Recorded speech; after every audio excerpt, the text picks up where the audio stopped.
Yoweri Kaguta Museveni, the president of the Republic of Uganda, is under due pressure, and this is because of the mass action happening in Nairobi. And if you're wondering how they are related or what is behind that, then I want to humbly request you to just sit and listen to this analysis as we talk about the potential of Nairobi demo to the regional economy. Ladies and gentlemen, kindly subscribe to our channel, click the notification bell and like our video. And for those who are supporting us, I want to say thank you. Did you know that 70% of Uganda imports come through the port of Mombasa and then is ferried to Uganda through Kenyan Road? Uganda is a landlocked country, so they have different options. They can use the port of Addis Ababa, Djibouti, then Dar es Salaam and Kenya. But they do prefer the port of Mombasa because in terms of cost of transport, it's way cheaper than the other entry points. And of course, if you put the compared cost effective, they rather choose to take their goods to through the port of Mombasa. So a lot of questions has emerged because Museveni is now a worried man of an impending inflation that can hit, or rather that can plug the 256 nation because of Nairobi demo. Because look at this photo on your screen. Yesterday, when the mass action was going on in Nairobi, transport was paralyzed. Even the Nairobi, from Kisumu going that other side. So Busia was impassable. And like the trucks you're seeing are just parked. These are parked because they cannot move for fear of security. And no driver will put his life in the line. You never know. And if the protest is going on, or rather some people, a holiday has been called, and the protest is going on, you cannot put your life in the road. So yesterday, Busia border activities were totally paralyzed. When you calculate billions that could have been lost in Nairobi, but you've not just seen how much that has been lost in terms of outflow and inflow of exports. This equally even affects imports coming to Kenya. Remember, we are also importers from the COMESA member countries, and we are a very big importer from Uganda. So even goods coming in, we are a problem. So that is what has brought the discussion, or rather a call by Uganda's opposition party, Forum for Democracy Change, has called on Yoweri Museveni to intervene in Kenya's situation before it escalates. I just don't know how they are going to do it. The spokesperson, a gentleman known as John Kikonyongo, according to Daily Monitor, is concerned that the protest is likely to spill to the country, causing negative impacts on the economy. He advised that Ugandan government lobbies the East African Parliament and diplomatic relations at a lower level to prevail over the situation that is likely to affect the country's economy. Wow! Remember, in Uganda there is an election coming in 2026, and it is going to be a transition election because all indications are showing that Museveni could be planning to hand over power to the son, or rather Museveni is going to leave power, or is going to finish his term if there is, depending on how we want to take it. And so any impact on the economy is going to have influence in what's going on. This is a very deep thing. This is a very deep aspect because the son to Museveni, I've forgotten the name. Once said, "I will storm Nairobi. I can storm Nairobi," and that. He's also seen to be immediately after the last general election. He was actually saying that he was supporting Uhuru Kenyatta. The Uhuru Kenyatta was supposed to go for the third term. He's a very close friend to Uhuru Kenyatta. He's supposed to go for the third term, and he's seen as a man who has not been so close to William Samoei Ruto. So things are just brewing up, and you don't just know how this will turn out. The official also called on Ugandans. Actually, they've told Ugandans to store essential goods to prepare in case the situation in the country worsens.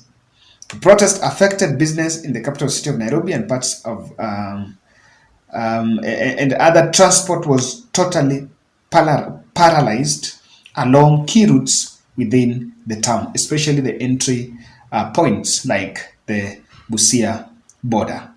That is a very big potential. I know people speak about Nairobi, but if Kisumu is a little bit stalled, if transport is stalled in Kisumu, there is a bit of a problem, and it will not be.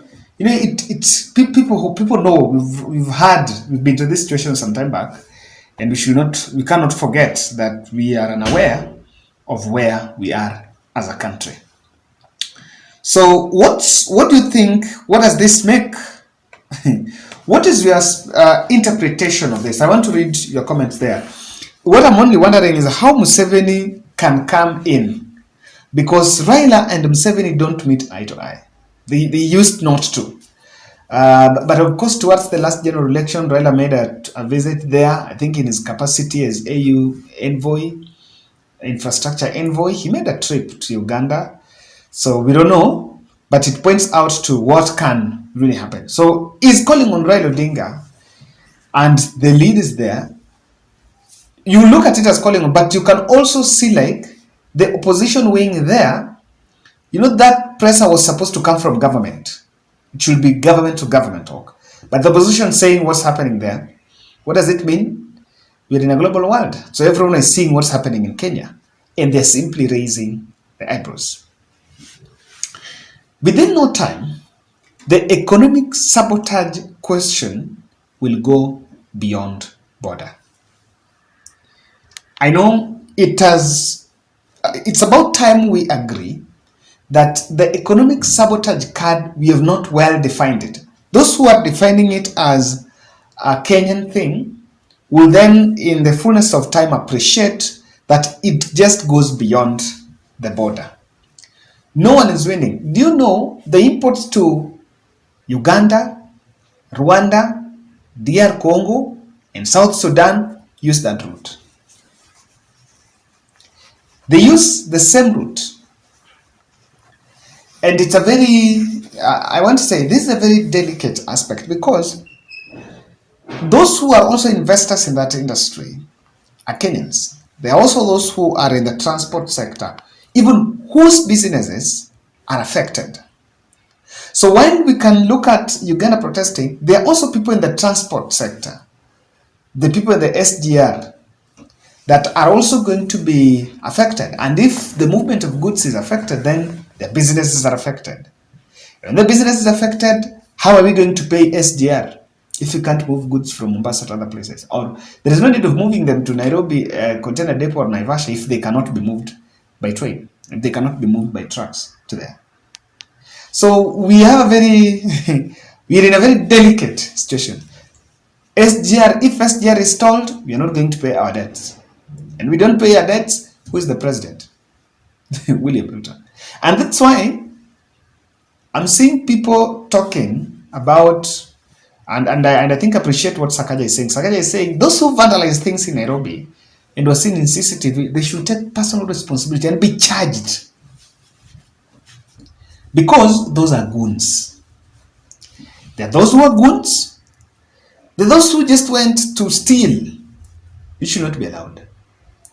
But then economic sabotage goes beyond Nairobi and it crosses the border. What do you think is when that comes up? Um, Uganda have an option of rerouting the imports. They can reroute the imports either to go through Djibouti and Tanzania. However, they must bear the brunt of inflation in their countries because the cost of moving those goods, the cost of moving their imports to that country, to their country, is going to be a problem. Yes, it's going to increase the cost of transport. So to some extent, they might also have to experience inflation. Who wants inflation? Even in the country, I can tell you that the sugar that is packaged here is imported from Uganda, and there are a lot of imports coming in. So when the imports and exports flow, we cannot strike a balance, or rather, it's paralyzed. Even here in the country, we can also face problems of inflation. So feeling the pinch is on both sides. I also see a potential of walking, dancing with danger in terms of diplomatic relations of Kenya with the East African countries. Tanzania the other day, Samia Suluhu was saying that we are begging for forex reserves. For them to be guarantors for us to import oil back here in the country because of our problems. Now, Uganda, we could also be in another diplomatic problems with now Uganda, Rwanda, DRC and that, because we cannot, they're supposed to be at the entry points of Kenya, and so we cannot be of aid to them. Let's not forget, within no time, the stories about violence and chaos, they will be suppressed by the economic sabotage. So the sabotage is a reality. It's something that it's very potent. So we need to be very sensitive. I want to finish by saying, yesterday I analyzed and I said, Azimio la Umoja must profile stories of humanity stories in terms of they must amplify stories of people that were hurt, killed, and injured during mass protest. And I saw today Kalonzo Musyoka highlighting the plight of Museveni University student. I've just seen the mother talking, a third-year student who was supposed to graduate English literature, who was supposed to finish next year. I totally sympathize with the family. And this will not add bit of objective, but I would just want to say something about it. The leaders that have been going to social media, especially the middle class, I'm so much disappointed by these people calling themselves the middle class, the keyboard warriors, that have been saying, and I've seen one or two saying, that let people fight in Kisumu, in those other Azimio areas. If anything, they're killing themselves and they're killing their people. And that was the same story said. I even saw Itumbi running such a narrative, and I was like, what kind of thoughts? That's so narrow. If the police is shooting aimlessly, does the police know the person is shooting? Does he have to confirm that the person I'm shooting is a Luo, a Luya, a Kalenjin, a Kikuyu also? Does he have to know? Does he have the luxury of knowing? I'm talking about that because, the gentleman who was killed there, and I don't want to profile the tribe, but then when you go and do your own research, you will find out. Yeah, listen to that story. You'll find out the name and find out where that guy is coming from. I saw the mother really crying, and I'm a little bit beaten by that. I really felt it.